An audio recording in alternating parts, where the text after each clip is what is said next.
છે આપણે રામને રાજા બનાવી દેવા જોઈએ. વશિષ્ઠ, તમે તો મારા મનની વાત કહી દીધી. મંત્રીઓ, તમારા વિષય પર શું વિચાર છે? મહારાજ, રાજકુમાર રામ રાજા બનશે તો સૌને ખુશી થશે. હા મહારાજ, રામ તો સૌને પ્રિય છે. તો આપણે કાલે જ શુભ મુહૂર્તમાં રાજકુમાર રામને રાજા બનાવીશું.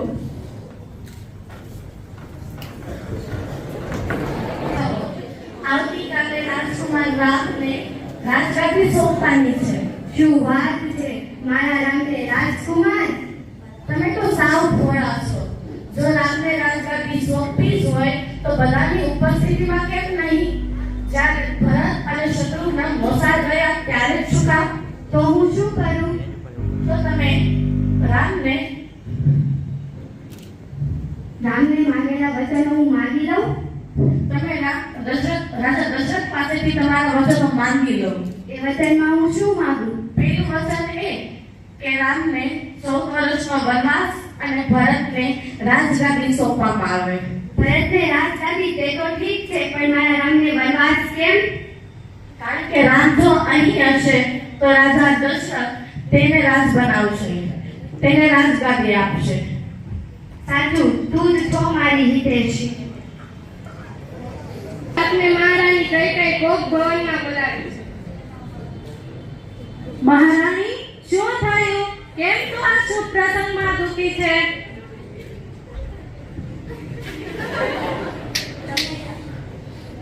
તમને યાદ છે કે દેવાસુર સંગ્રામમાં મેં તમારી સારથી હતી અને તમે મને વચનો આપ્યા હતા? હા, તે મને યાદ છે. તારા લીધે જ તો આજે હું જીવિત છું. આજે તે વચનો હું માંગવા ઈચ્છું છું. માંગો, માંગી લો. તમારા વચન હું જરૂરથી આપીશ. પહેલા તમે રામના સોગંદ ખાઓ કે તમે તે વચન જરૂર પૂરા કરશો. જરૂરથી. તેમાં રામની સોગંદ શા માટે? છતાં પણ તમારી મનની શાંતિ માટે હું રામના સોગંદ ખાઉં છું અને તમારા વચન જરૂર આપીશ. મારું પહેલું વચન એ છે કે તમે ભરતને રાજગાદી સોંપો અને બીજું વચન એ છે કે તમે રામને વનવાસ આપો. આ શું બોલે છે તું? તારી મતિ ભ્રમિત થઈ ગઈ છે. હું આ વચન નહીં આપી શકું. તું બીજું કંઈક માંગી લે. ના મહારાજ, રહેવા દો. તમારાથી આ વચનનું પાલન નહીં થાય. બીજું શું? સમાજ તમારી નિંદા કરશે.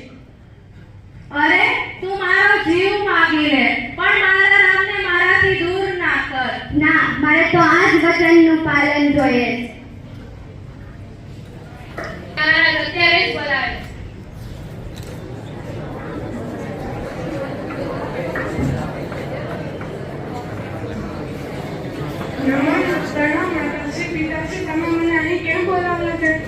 મહારાજ દશરથ, તમારા વચનનું પાલન કરો.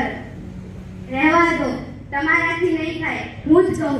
મહારાજના એવા વિચાર છે કે કાલ સવારે રામ વન આગમન કરે. બસ આટલી જ વાત છે. હું કાલ સવારે જ વન આગમન કરીશ. પિતાશ્રી, તમારા વચન માટે હું વન આગમન કરશું. હું મારો જીવ આપવા પણ તૈયાર છું. સ્વામી, મને પણ તમારી સાથે લઈ જાઓ, કારણ કે જ્યાં પતિ હોય છે ત્યાં જ પત્ની હોય છે. ભાઈ, હું પણ તમારી સાથે આવીશ. ના લક્ષ્મણ, તું અહીં રહી માતા પિતાની સેવા કર. ના ભાઈ રામ, તમારા વગર તો મારું અસ્તિત્વ જ નથી. હું પણ તમારી સાથે આવીશ. વિવિધા, તું અહીં રહીને માતા પિતાની સેવા કરજે. જરૂર સ્વામી.